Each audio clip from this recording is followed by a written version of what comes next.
Bienvenidos entonces a esta segunda parte de la clase número 4 de aisladores elastoméricos 3.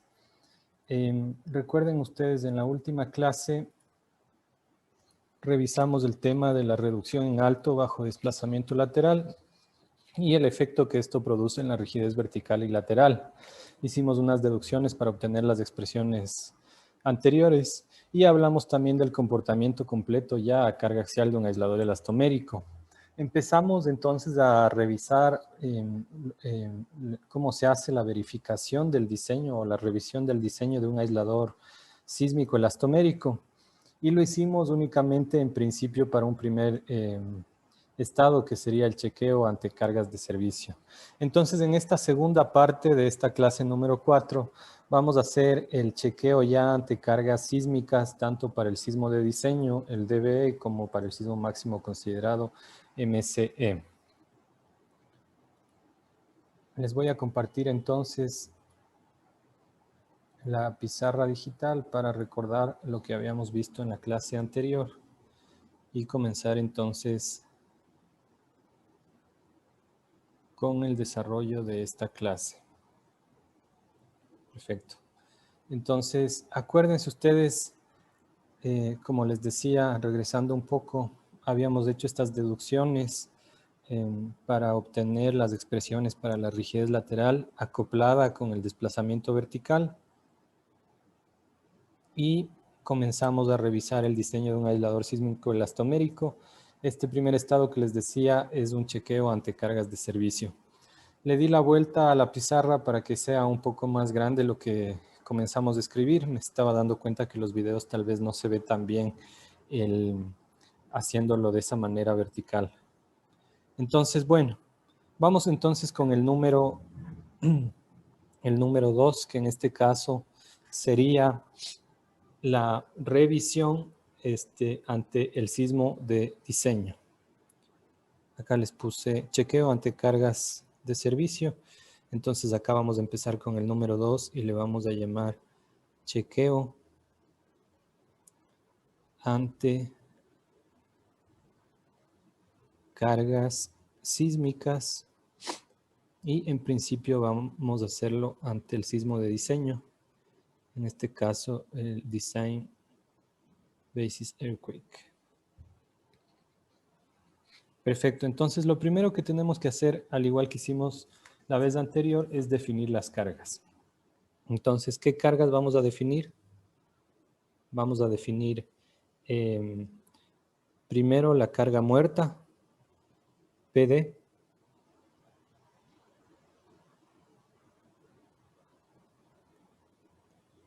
Vamos a definir la carga viva, bueno, en realidad le llamamos PSLDE, que sería la carga viva sísmica.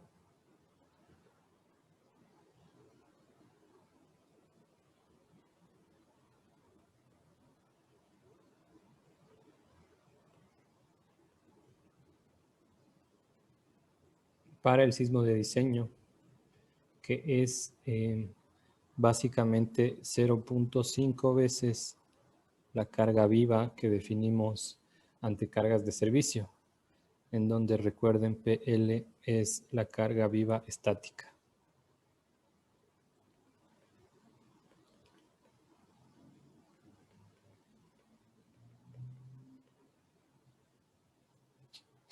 Vamos a definir la carga axial por sismo, es decir, esta carga PE, todas para DE hemos llamado al sismo de diseño. En este caso, sería la carga axial sísmica debida al sismo de diseño.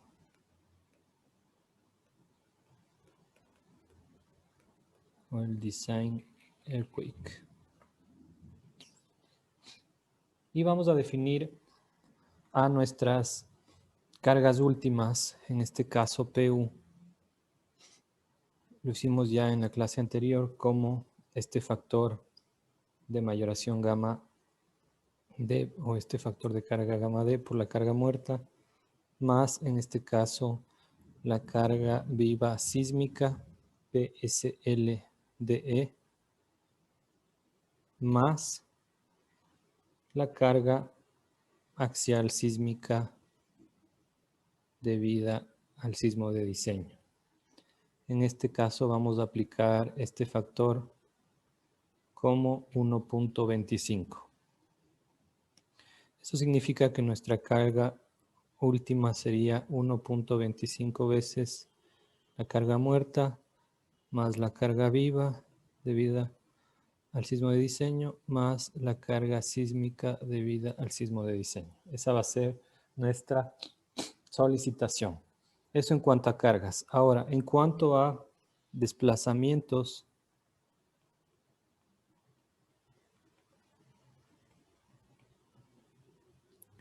y rotaciones, vamos a definir, al igual que en la clase anterior, un par de valores.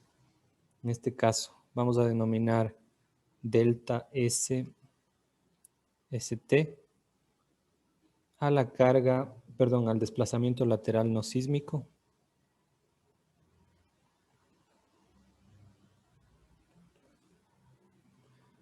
Desplazamiento lateral no sísmico, estático en este caso.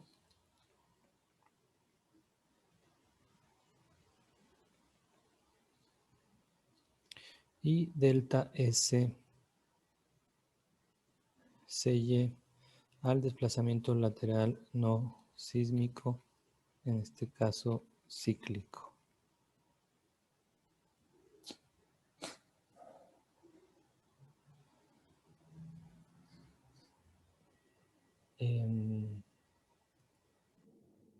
El desplazamiento total delta lo vamos a calcular como igual a un factor gamma multiplicado al desplazamiento lateral no sísmico más este desplazamiento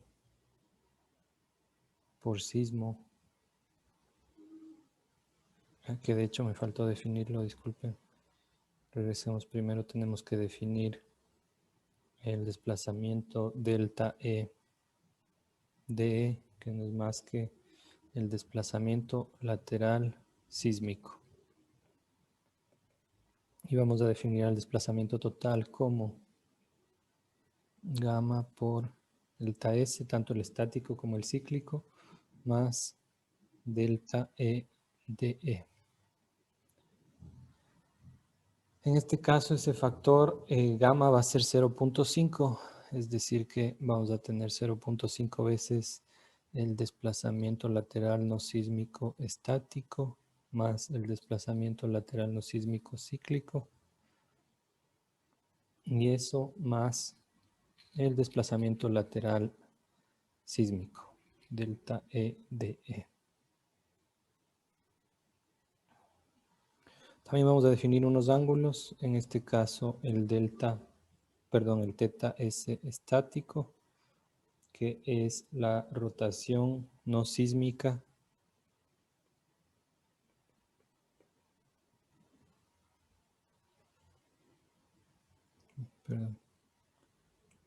la rotación no sísmica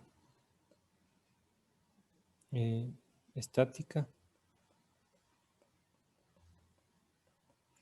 y el teta, SY, que va a ser la rotación no sísmica cíclica. Y vamos a decir que el ángulo teta de rotación total es igual a teta S estático más 1.75 veces el teta S cíclico.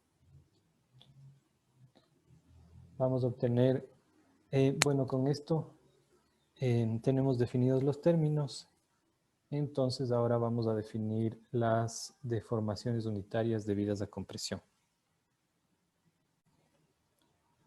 Entonces vamos a definir, como les decía, las deformaciones unitarias debidas a compresión.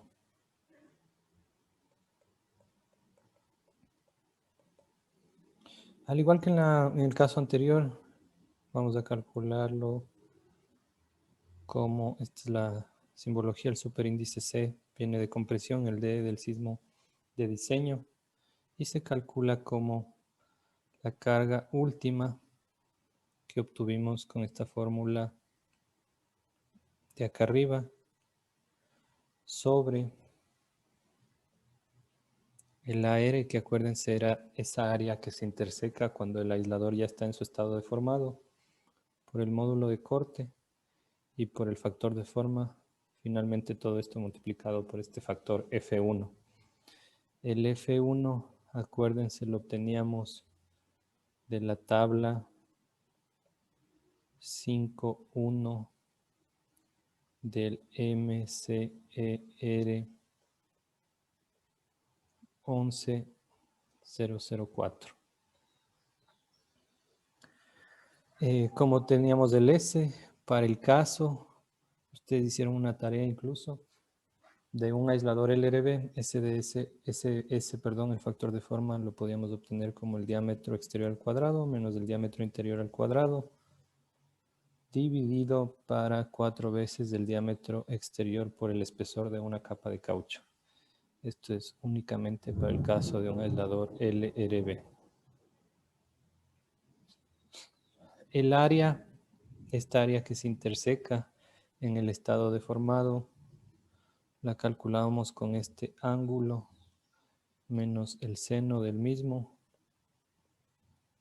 dividido para pi y multiplicada por el área del aislador,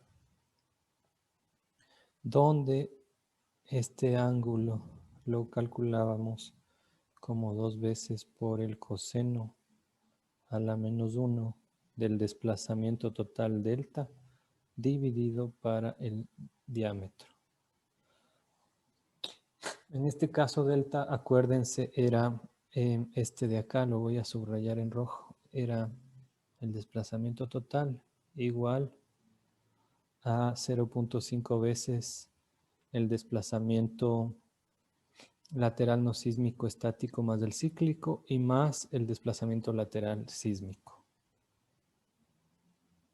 Y finalmente el área, para el caso de este aislador, por ejemplo, simplemente se calcula como pi por el diámetro exterior al cuadrado menos el diámetro interior al cuadrado dividido para 4. Vamos a ir a otra página entonces para seguir avanzando con el diseño, más bien dicho con las fórmulas necesarias. Perfecto. Entonces, ahora vamos a calcular las deformaciones unitarias laterales, pero debidas a corte o al desplazamiento lateral. Entonces, deformaciones unitarias debidas al desplazamiento lateral.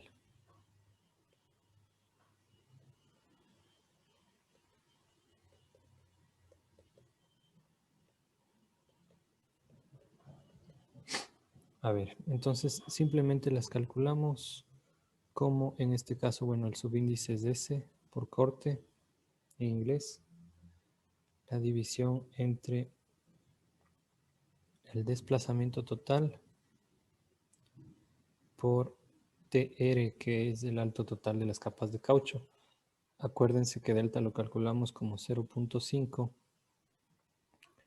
veces el desplazamiento no sísmico estático, bueno, tanto el estático como el cíclico, más el desplazamiento lateral sísmico, que en este caso es delta E DE y todo esto dividido para TL.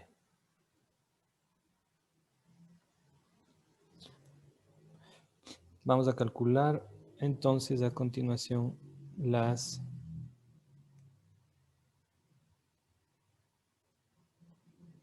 deformaciones unitarias laterales debidas ahora a rotación. Es muy parecido a lo que hicimos antes, solo van cambiando los términos y los factores. Deformaciones unitarias debidas a rotación. Entonces, en este caso, el subíndice es R,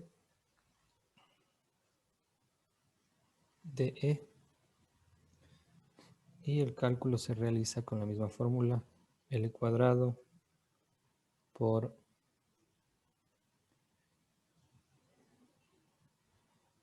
el teta estático, el teta, perdón, 1.75 veces el teta cíclico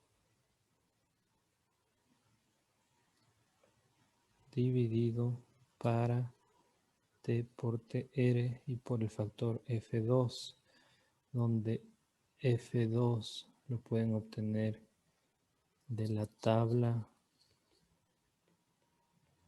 5.8 del MCER 11004.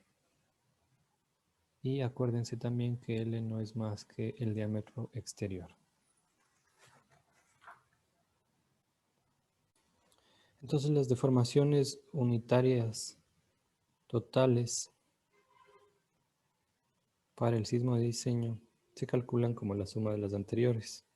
Entonces la deformación unitaria por compresión más la deformación unitaria por desplazamiento lateral o corte más 0.5 veces la que acabamos de ver, es decir, por rotación. Y el criterio es que este valor debe ser menor o igual a 7. Este es el criterio de aceptación. Perfecto. Otra cosa que se revisa para el sismo de diseño es el espesor de la cuña de acero. Entonces vamos a revisar también, al igual que lo hicimos para cargas de servicio, el espesor mínimo de las placas o cuñas de acero. Los steel shims, acuérdense.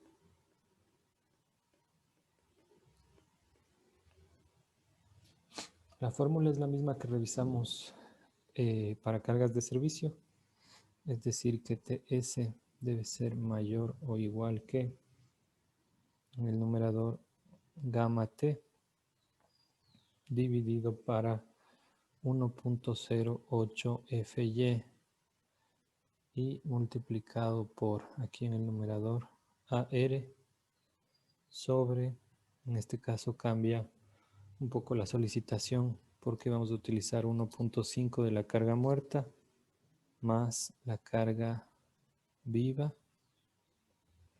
más la carga axial debida al sismo. Y todo esto menos 2. Este valor debe ser por lo menos 1.9 milímetros o 0.075 pulgadas. En este caso, el factor alfa es 1.65 si es que la placa de acero no tiene agujeros. Y el valor de alfa es 3 si es que la placa tiene agujeros. Otra cosa importante es que no se realizan chequeos de estabilidad para el sismo de diseño. Es parte de la metodología. Entonces se realizan chequeos de estabilidad para el sismo de diseño. Y con eso abarcaríamos las fórmulas para el sismo de diseño, tanto las que vimos en la hoja anterior como estas.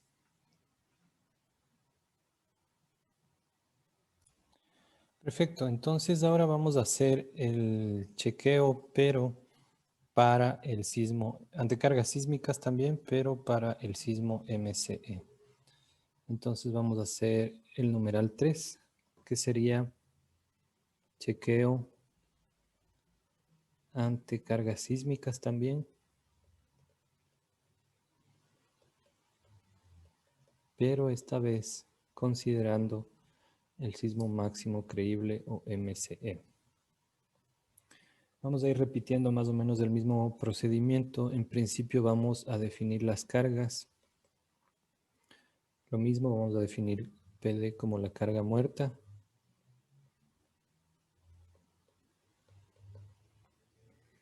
Vamos a definir a PSLMCE, perdón, como la carga sísmica viva, la carga viva sísmica más bien.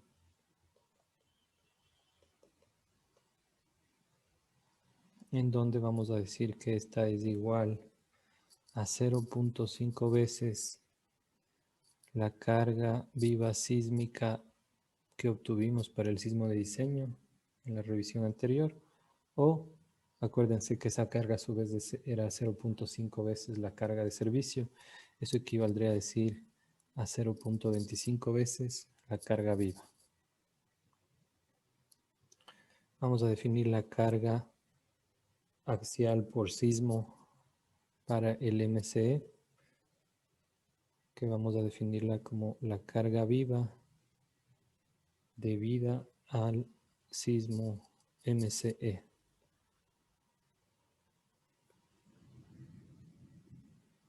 Y la vamos a definir como 1.5 veces la carga sísmica debida al sismo de diseño. Nuestra solicitación última va a ser igual nuevamente este factor por la carga muerta más la carga viva sísmica por el MC más la carga por sismo debida al MCE. En este caso vamos a utilizar un factor para la carga muerta de 1.25. Por lo tanto, nuestra solicitación va a ser 1.25 veces la carga muerta más lo mismo después. Perfecto, eso con respecto a las cargas. Con respecto a los desplazamientos,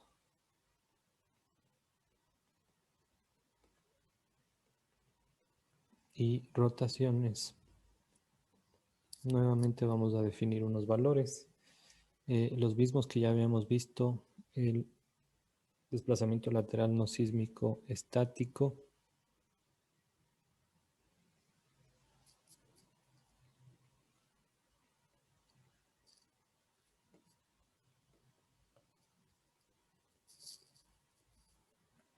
lateral no sísmico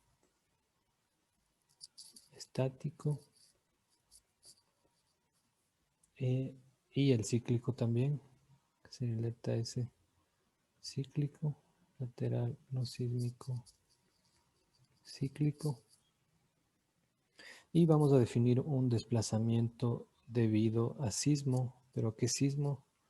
Obviamente el MC. Entonces desplazamiento lateral, este sería sísmico. Y vamos a definir también un desplazamiento no sísmico total.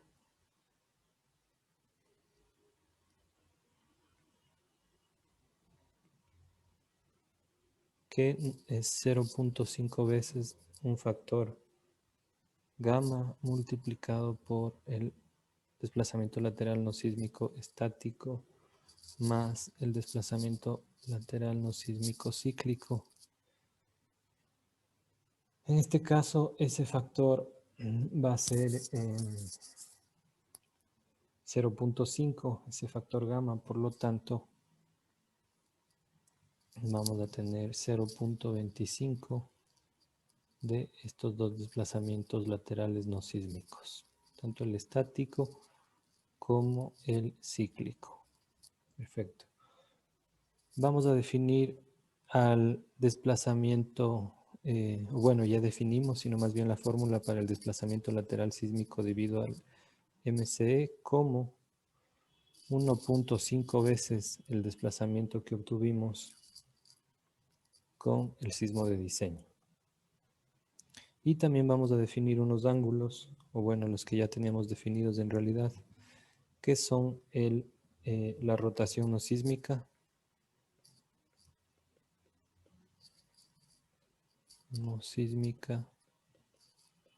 estática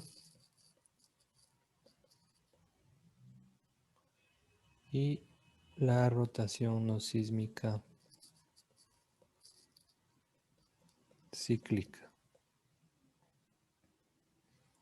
La rotación total no es más que la rotación no sísmica estática más 1.75 veces la rotación no sísmica cíclica. Definido eso, vamos a obtener las deformaciones unitarias debidas a compresión. Como se dan cuenta, el procedimiento es básicamente el mismo, solo vamos cambiando la definición de la demanda.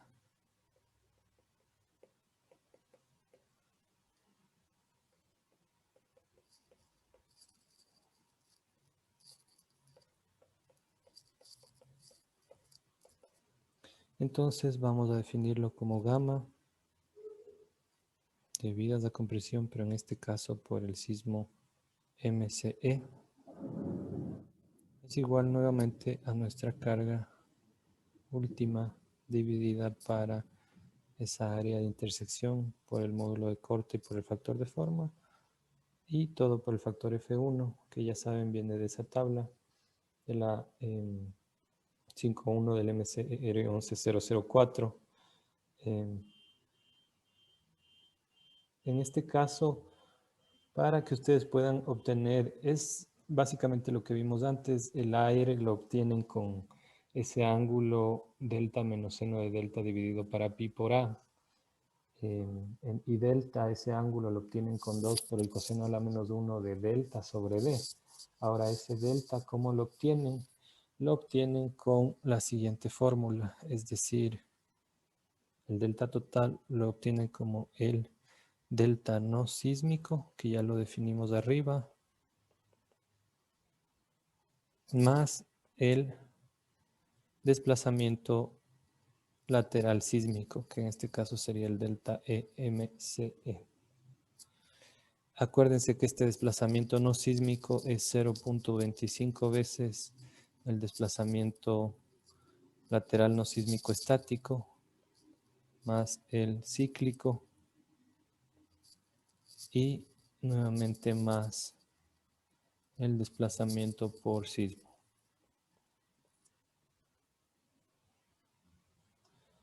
Perfecto, entonces vamos definiendo ahora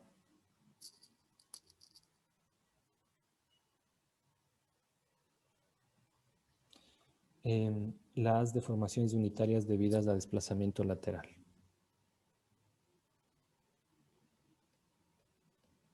Deformaciones unitarias debidas a desplazamiento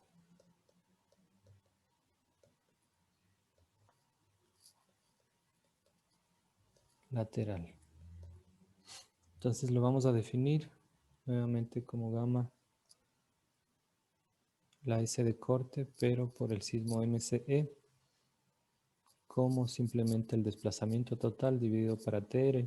Y ese desplazamiento total acabamos de ver que es 0.25 veces el desplazamiento lateral no sísmico, tanto el estático como el cíclico, y el desplazamiento lateral sísmico, que en este caso era 1.5 veces el desplazamiento por el sismo de diseño, dividido por el alto total de las capas de caucho. Vamos a obtener ahora las deformaciones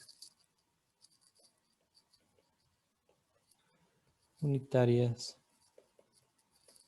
debidas a rotación.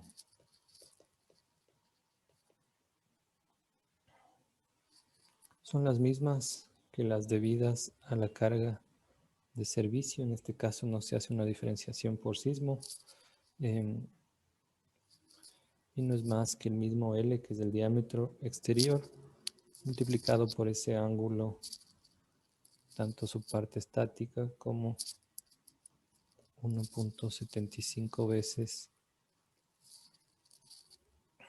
la parte cíclica, dividido por el espesor de una capa de caucho por el espesor total de las capas de caucho o elastómero y multiplicadas por F2, donde nuevamente recuerden F2 venía de la tabla 5.8 del MCER 11.004 y L es igual al diámetro exterior.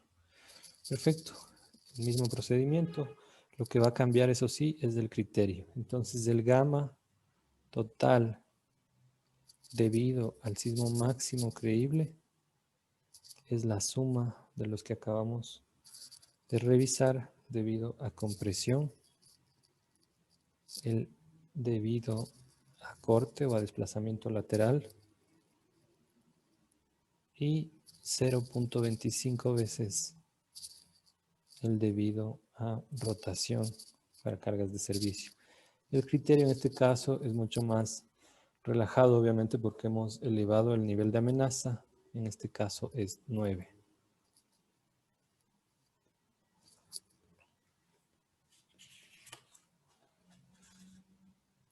En este caso sí vamos a hacer una revisión de la carga de pandeo. Entonces vamos a definir a la carga de pandeo, para lo cual primero tenemos que calcular este factor F. Acuérdense que era 1 menos el diámetro interior sobre el diámetro exterior, multiplicado por 1 menos el diámetro interior al cuadrado sobre el diámetro exterior al cuadrado. Y todo esto sobre 1 más el diámetro interior al cuadrado sobre el diámetro exterior al cuadrado. Luego de ello podemos definir a la carga crítica como 0.218 de el módulo de corte por el diámetro exterior a la cuarta dividido para T por TR y por el factor F que acabamos de obtener. Ahora, la carga crítica prima para el MC, que es haciendo la corrección para el estado deformado, sería la carga crítica que acabamos de obtener multiplicada por el área de intersección, el AR, que ya sabemos, y el criterio es que debe ser mayor o igual a 0.15 veces la carga crítica, es decir, la que obtuvimos arriba. En realidad el criterio más importante es que esta carga crítica prima corregida dividida para nuestra carga última tiene que ser mayor o igual que 1.1. Ese es el criterio.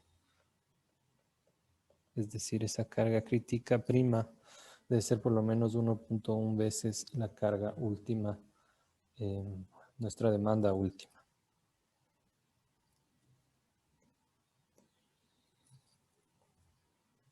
Vamos a continuación a revisar también el espesor de las capas de acero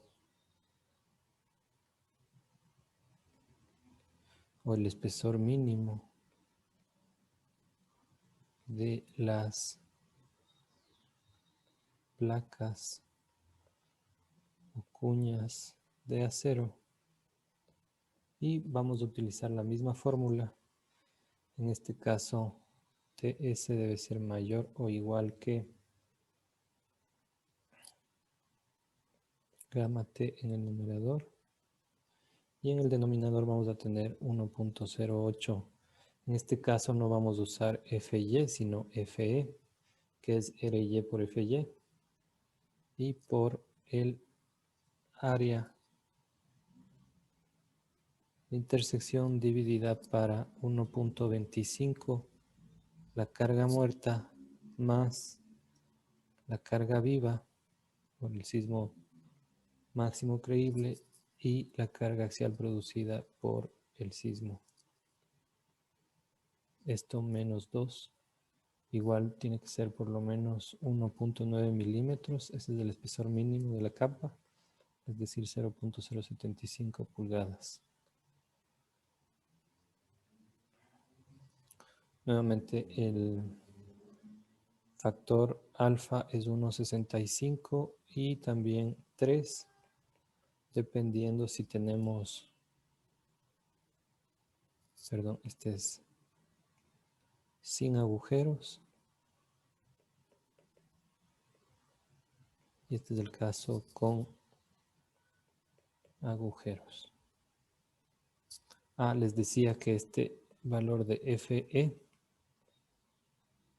es RY por FY. Por ejemplo, RY, si es que ustedes revisan el AISC, es 1.3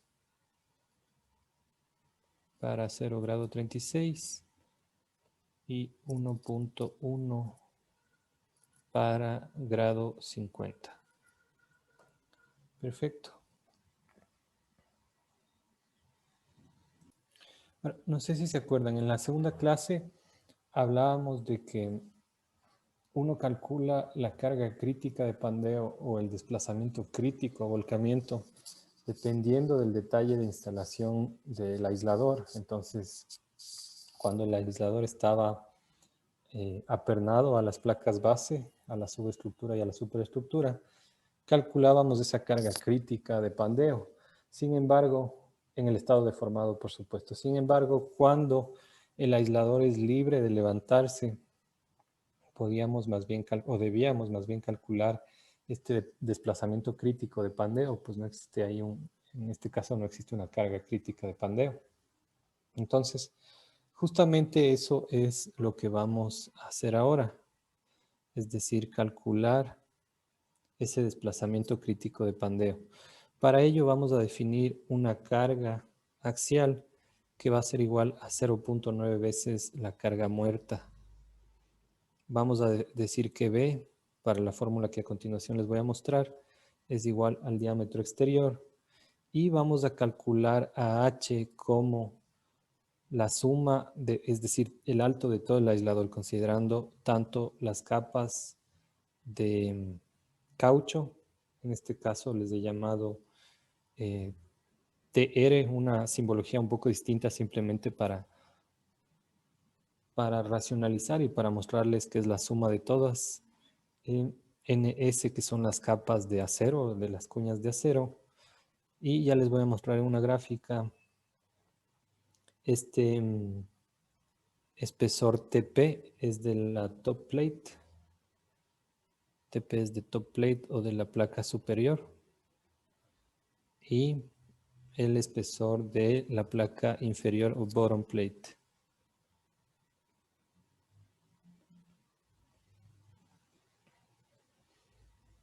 Ahora, estas son las placas que unen ya al aislador con la subestructura y la superestructura. Pero acuérdense que hablábamos de las end plates. En este caso, a estas les voy a llamar IP y por 2. Si es que fueran iguales, estas son internal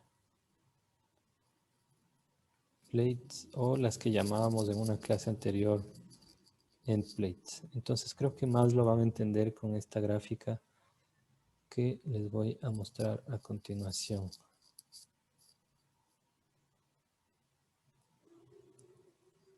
Entonces, claro, NR es el número de capas de caucho, TR es el espesor de esas capas de caucho, NS es el número de capas o cuñas de acero y TS es el espesor de las capas de acero, que son las más chiquitas, estas de aquí. Las de caucho serían estas que estoy pintando en azul.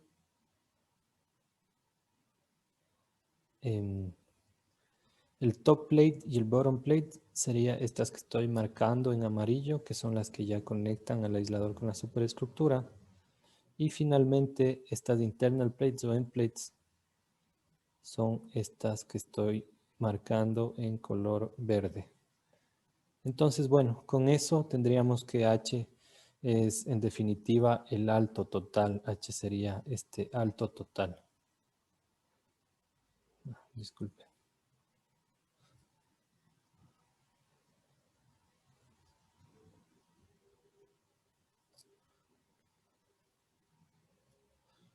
¿Ya?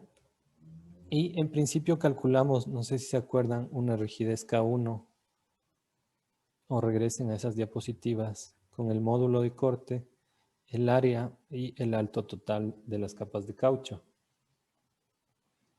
Ya van a entender más adelante, pero el módulo que utilizamos es el de lower bound o límite inferior.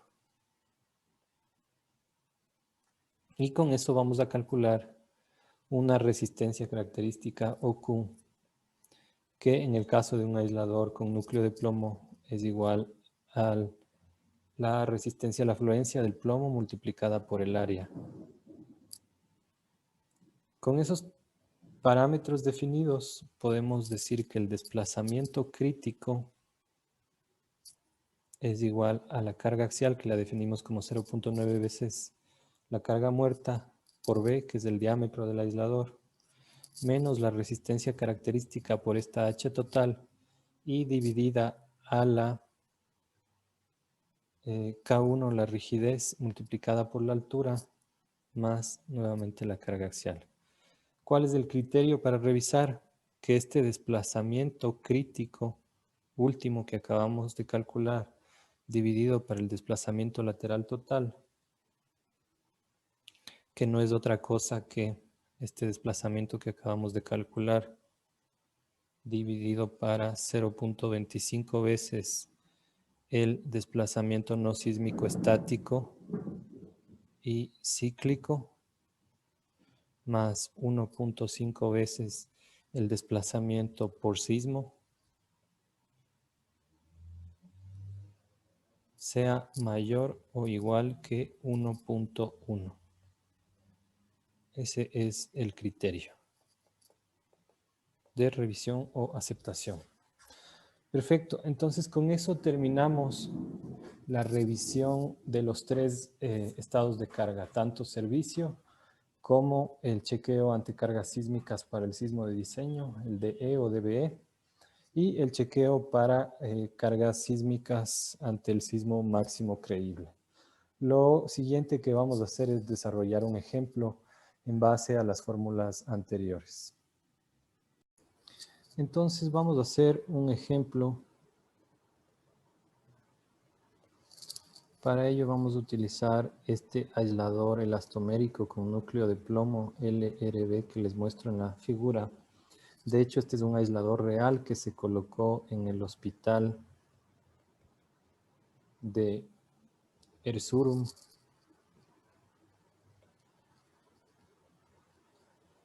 en Turquía. Este ejemplo está tomado del MCR 11004, así que pueden revisar cualquier detalle adicional en ese manual. Vamos a ir definiendo algunos datos importantes para el desarrollo del ejemplo. Por ejemplo, la carga muerta que vamos a tomar es de 10.000 kilonewtons. Vamos a tomar una carga viva estática de 1.000 kilonewtons. Vamos a tomar una carga viva cíclica de 3.000 kilonewtons. Vamos a asumir un desplazamiento no sísmico estático de 50 milímetros. Y vamos a decir que el desplazamiento, o mejor dicho, que no existe desplazamiento no sísmico cíclico. De igual manera, vamos a asumir un ángulo o una rotación estática no sísmica de 0.005 radianes y una rotación no sísmica cíclica, del mismo valor, es decir, 0.05 radianes. Vamos a asumir un desplazamiento por sismo para el sismo de diseño de 450 milímetros. Es un desplazamiento bastante grande, por eso lo grande también del aislador. Y vamos a asumir una carga axial sísmica por el sismo de diseño una vez más de 1900 kilonewtons. El módulo de corte, acuérdense, entre 0.35 y 0.7 megapascales. En este caso, me supongo de pruebas, han obtenido un valor de 0.62 megapascales y una resistencia a la afluencia sigma L del núcleo de plomo de 10 megapascales. Datos importantes del aislador, y revisemos un momento las imágenes que tenemos acá. La superior es una planta, la inferior también, pero es una planta inferior. Y lo que pueden ver es que básicamente las placas exteriores son placas de 1200 milímetros, de 1.20 metros, y que el detalle de instalación de este aislador en este caso es bolted, es decir, está anclado a esas placas. Acuérdense que yo les hablaba de unas placas internas o end plates que vendrían a ser estas de aquí. Esas tienen 1,5 pulgadas de espesor y hay unas placas ya las que conectan con la estructura, que son estas verdes que estoy dibujando, que en este caso tienen 44 milímetros de espesor. Otra cosa importante es notar lo que he tratado de ir resaltando en todas las clases, y es la diferencia entre el diámetro exterior y el diámetro, el que yo les he dicho, el bonded, que es restando esta capita de caucho que se coloca en el exterior. Entonces, en ese caso, el diámetro exterior es 1155.7 milímetros, pero el que nos interesa a nosotros para la mayoría de cálculos es el diámetro, el bounded, que es 1117.6. Es decir, que esa capa exterior de caucho que protege al aislador tiene aproximadamente 40 milímetros de espesor. Dividido para 2 sería 20 milímetros de espesor. Ese es más o menos, en general, la disposición de este aislador. Con esos datos vamos a seguir llenando nuestros datos para el ejercicio. En este caso, como les decía, el diámetro, el bonded, o no el interior, sino más bien sin la capa de protección, es 1117.6 milímetros. El diámetro del núcleo de plomo, estaba por aquí, es de, aquí está, 304.8 milímetros. TR también está por aquí.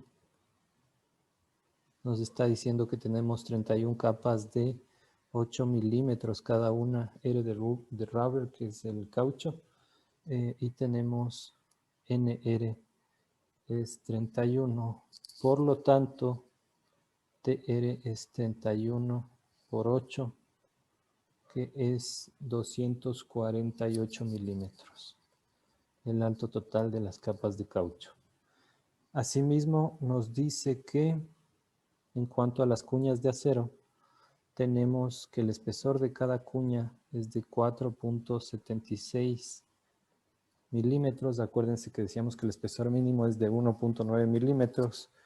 Y tenemos que el número de capas de acero es 30. También les voy a dar el dato de la afluencia de ese acero. En este caso es grado 36, por lo tanto 248 megapascales.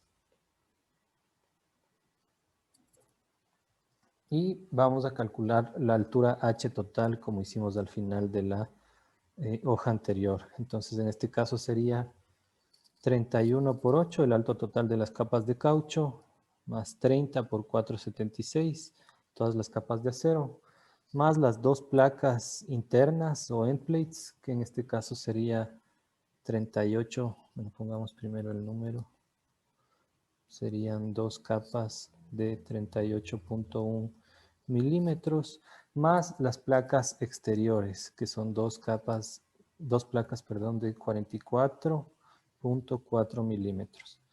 Eso nos da un alto total del aislador de 556 milímetros, que de hecho es lo que ustedes tienen aquí.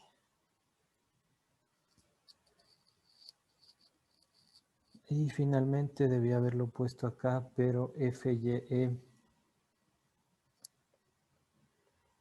es RY por FY. Este nos sirve, acuérdense, para el cálculo del espesor mínimo de la cuña de acero en el caso del MCER. 1.3 veces 248 megapascales, que es FY. En este caso serían 322.4 megapascales.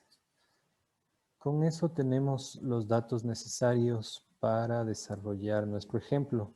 Vamos a hacer un ejemplo solo ante el sismo máximo creíble y yo les voy a mandar una tarea, tal vez con este ejemplo o con otro, para que hagamos el chequeo ante cargas de servicio y ante cargas sísmicas por el sismo de diseño. Entonces vamos a la siguiente hoja y comencemos pues calculando primero la demanda, en este caso PU. PU sería igual, acuérdense, lo último que revisamos, 1.25 veces la carga muerta, más la carga viva sísmica debido al MCE, más la carga axial por sismo debido al MCE.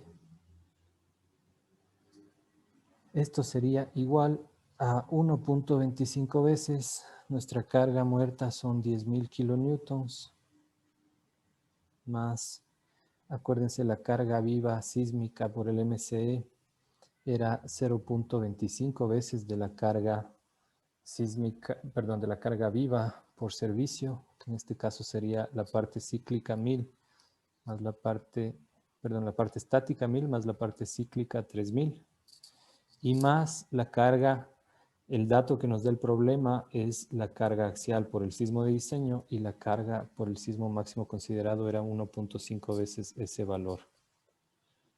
Es decir, que obtenemos una carga última total de 16.350 kilonewtons.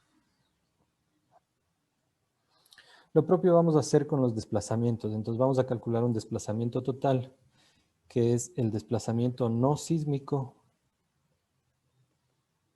más el desplazamiento sísmico. En este caso, ¿para qué sismo? Para el MCE.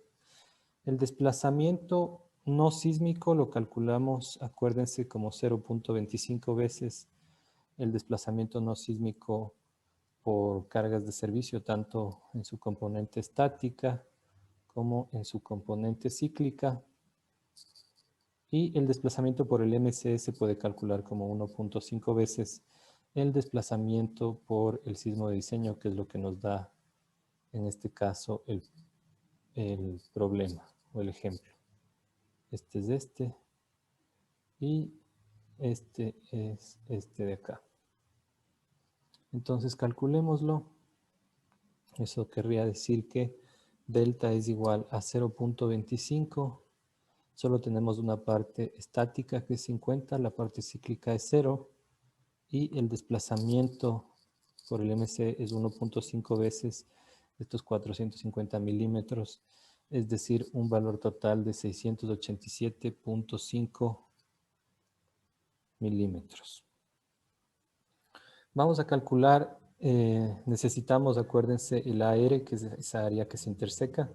Entonces necesitamos este ángulo primero y lo calculamos como 2 veces el coseno a la menos 1 del desplazamiento total dividido para el diámetro. Es decir, 2 por el coseno a la menos 1 de 687.5 dividido para 1117.6.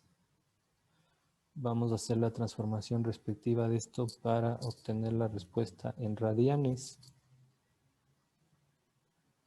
Y obtenemos 1.81642 radianes. El área para el caso de un LRB no es más que el diámetro, pi por el diámetro exterior, que es 1117.6 al cuadrado, menos el diámetro interior, o más bien el diámetro del núcleo de plomo, que es 304.8 al cuadrado, y dividido para 4. Es decir, que tenemos un área total de 908.020 milímetros al cuadrado. Con esos datos ahora sí ya podemos calcular el AR, el área que se interseca en el estado deformado. Acuérdense nuevamente, si es que viéramos en planta, esta es el AR. El aislador se desplazó, en este caso 687.5. Entonces ese AR lo calculamos como A multiplicado por este ángulo menos el seno de ese ángulo dividido para pi, que no es más que el área que acabamos de sacar, 908.020 multiplicado por el ángulo era 1.81642 menos el seno de ese mismo ángulo dividido para pi. Esto nos da un resultado de 244.648 milímetros al cuadrado. Entonces comparen esta área, el AR, que es esta, con el área total. Estamos hablando de 244 milímetros al cuadrado contra 908.000 milímetros al cuadrado. Otro dato que necesitamos, o bueno, antes de eso, de una vez calculemos este factor AR sobre A, es decir, la relación entre esas dos áreas, que sería 244.648, dividido para estos 908.020 milímetros al cuadrado, es más o menos el 27% del área total, el área en el estado deformado. Otra cosa que necesitamos es el factor de forma. Acuérdense, el área cargada dividida para el área libre de abultarse. En este caso es libre de abultarse únicamente en su diámetro exterior. Por tanto, la fórmula era de O al cuadrado menos de I al cuadrado, diámetro exterior al cuadrado menos diámetro interior al cuadrado, dividido para 4 veces el diámetro exterior por T. Es decir, 1117.6 al cuadrado menos el diámetro interior era 300, o el diámetro del núcleo de plomo era 304.8, dividido para 4 por 1117.6, y por el espesor de una capa de caucho, que es 8, obtenemos un factor de forma de 32.33, es un factor adimensional. Perfecto, entonces con esos datos podemos calcular ya la deformación unitaria lateral debido a compresión. Acuérdense que esa se calculaba como PU sobre el área de intersección por G por S y por un factor F1. Ese factor F1 lo obtenemos de esa tabla 5.1. Para ello utilizamos un S de 30, aproximadamente este de acá, y vamos a obtener o utilizar un K sobre G de 4000, tomando en cuenta que K sería 2000 y el G es 0.62, en realidad es 3225. Con esto ingresamos en la tabla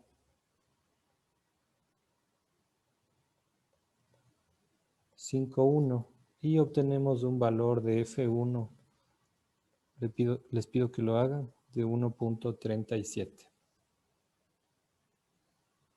Voy a hacer esta operación. La carga última que obtuvimos eran 16.350 kilonewtons.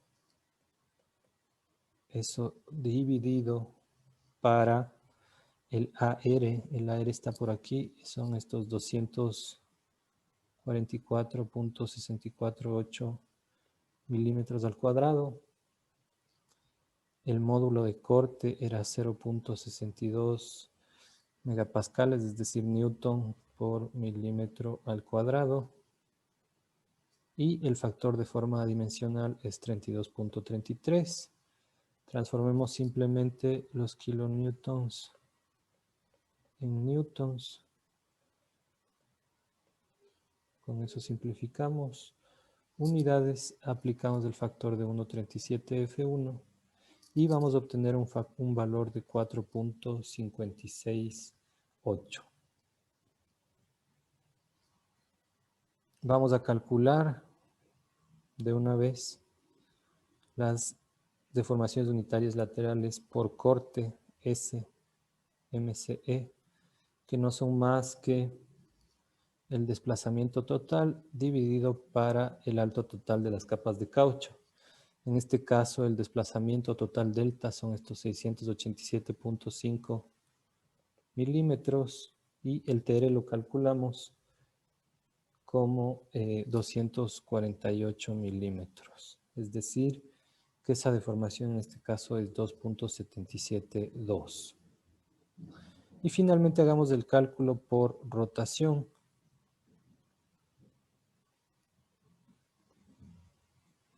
Perdón, para rotación, acuérdense que era el mismo caso siempre como en servicio. Entonces calculamos con la fórmula L al cuadrado, que es el diámetro exterior, con ese ángulo de rotación estática no sísmica y su contraparte cíclica por 1.75, pongamos el 1.75 antes. Por 1.75 veces la rotación cíclica, dividido para el espesor de una capa de caucho por espesor total y multiplicados por el factor F2. Nuevamente, para el cálculo de F2, vamos a entrar con un S de 30 y con una relación de K del módulo volumétrico sobre el módulo de corte de aproximadamente 4000. En la tabla, en este caso 5.8 del MCR 11004, y vamos a obtener un F2 de 0.27. Les pido nuevamente que lo hagan. Con eso vamos a calcular estas deformaciones unitarias por rotación. El diámetro, el L es 1117.6 al cuadrado. ambos ángulos eran 0.005 radianes.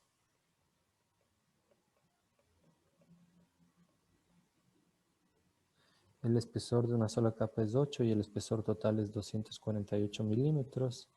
Y el F2 es 0.27, por lo tanto obtenemos una deformación unitaria lateral de 2.337.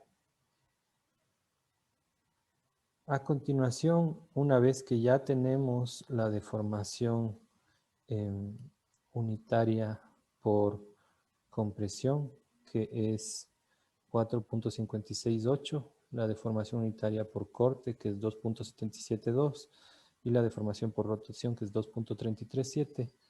Vamos a calcular entonces la total. Entonces, la deformación total para el MC se calcula como la suma de las anteriores que acabamos de revisar, la que es producto de la acción de compresión, de la acción de corte y en este caso 0.25 veces de la de rotación por servicio. Es decir, 4.568 más 2.27, perdón, 2.772 más 0.25 de 2.337. Esto nos da un valor total de 7.924. Y acuérdense, el criterio para el MC es que tiene que ser menor que 9, por lo tanto está bien. Está chequeada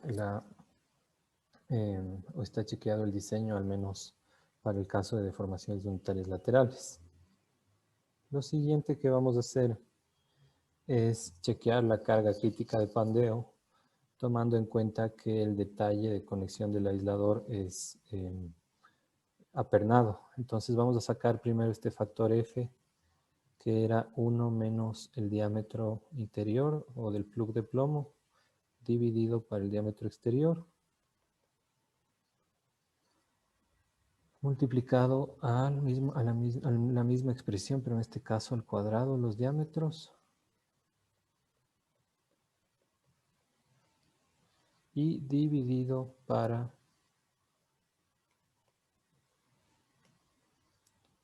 uno más el diámetro interior al cuadrado, dividido para el diámetro exterior al cuadrado. El factor que obtenemos haciendo esta operación, les recomiendo que vayan haciendo esto en casa, es 0.627. Con este factor y con la fórmula que les mostraba, vamos a calcular la carga crítica en el estado no deformado, que sería 0.218 por el módulo de corte 0.62 por el diámetro exterior a la cuarta, dividido para T por TR y multiplicado por este factor F, 0.627. Hacemos la transformación respectiva de unidades. En este caso nuevamente transformamos los kilonewtons a newtons y vamos a obtener un resultado, mejor dicho, los newtons a kilonewtons de 66.638 kilonewtons. Esa es nuestra carga crítica en el estado no deformado. Pero tenemos que hacer la corrección para el estado deformado, que es PCR' para el sismo máximo, que no es nada más que la carga crítica corregida por este factor entre el área de intersección y el área total, que ya sacamos de esta relación. Hablamos que era más o menos del 27%, es decir, un factor de 0.269. Por lo tanto, el área crítica en el estado deformado baja de 66.638 kilonewtons a 17.954 kilonewtons. Un primer chequeo era revisar que ésta sea mayor a 0.15 de la carga crítica en el estado no deformado, que es 0.15, perdón, que es 9.996 kilonewtons. En principio este chequeo está ok.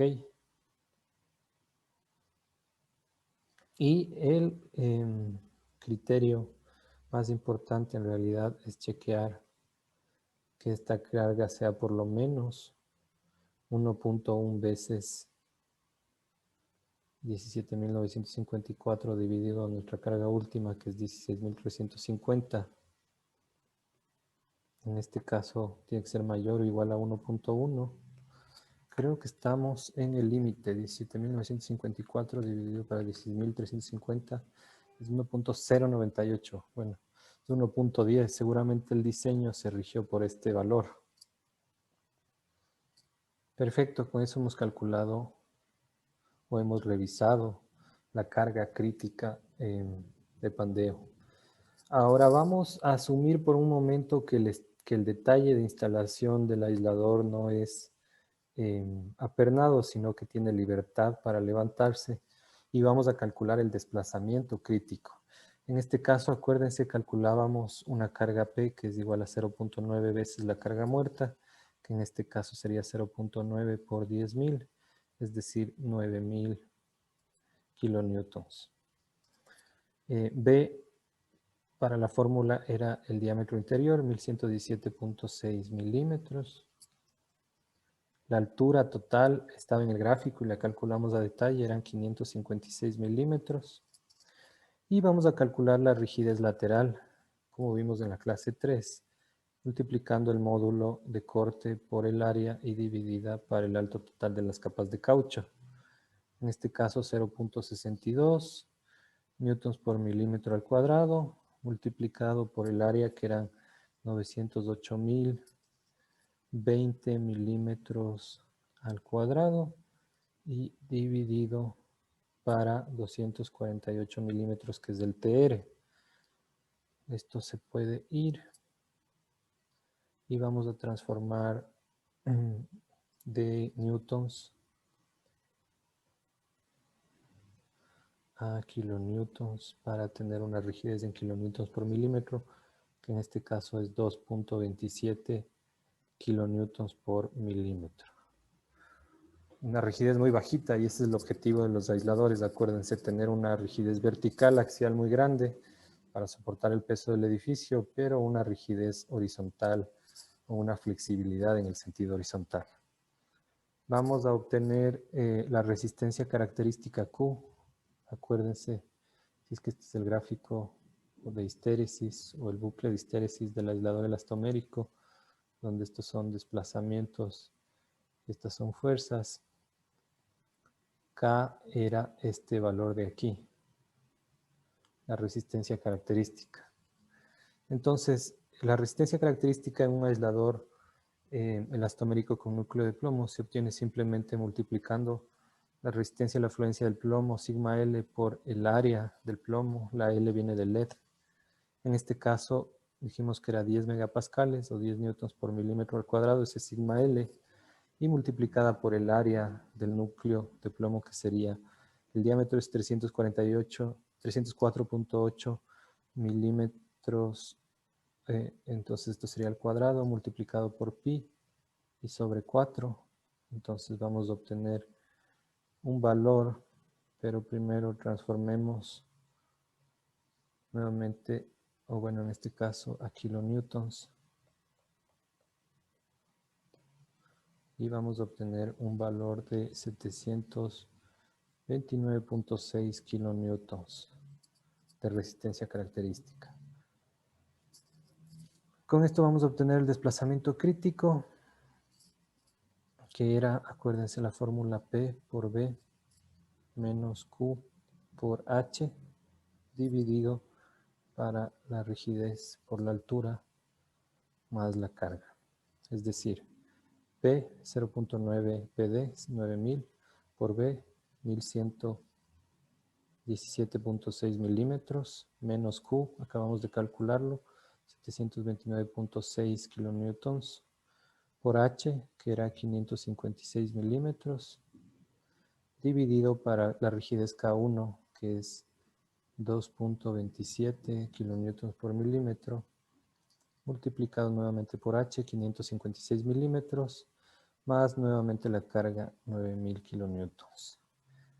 Si hacemos esta operación, vamos a obtener un desplazamiento, aquí se ve como que fuera una P, es una D en realidad, un desplazamiento crítico de 941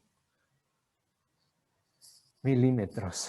Y el criterio era que ese desplazamiento crítico dividido para delta sea también mayor que 1.1. 941 para 687.5, en este caso es 1.37, lo que de hecho es mayor que 1.1, entonces nuevamente estamos ok. Finalmente, lo que vamos a hacer es calcular el espesor mínimo de la capa de acero y revisar que esté cumpliendo. Entonces TS, acuérdense, tiene que ser mayor o igual que 1.65 veces el espesor de la capa de caucho dividido para 1.08 FYE, no FY, por AR sobre la carga última menos 2. En este caso, este valor nos da 1.65 por 8, que es la capa de caucho, dividido para 1.08 FY, lo calculamos como FYE, perdón. Lo calculamos como 1.3 veces el FY, es decir, 1.08 por 322.4 megapascales por el AR, que era 244.648 milímetros al cuadrado, dividido para el PU, que era 16.350. Lo estoy transformando de una vez a newtons, es decir, multiplicado por 1000 y menos 2. Resolvemos esto y nos da un espesor mínimo de 4.11 milímetros, que de paso ya es mayor que el espesor prescriptivo mínimo de 1.9 milímetros, y el espesor de nuestras capas, si revisan la figura, era de 4.76. Esto es lo que está dado. Es mayor que el espesor mínimo de 4.11 milímetros requerido. Entonces también decimos que ese espesor está ok. Perfecto, entonces con eso hemos culminado el ejemplo de la revisión del diseño, o como se dice en inglés, de la adequacy assessment de un aislador elastomérico con núcleo de plomo ante el sismo máximo creíble. Les voy a pedir que ustedes hagan el mismo ejemplo o tal vez otro parecido, pero en este caso para el DBE y para cargas de servicio. Muchas gracias, de eso culminaría esta clase.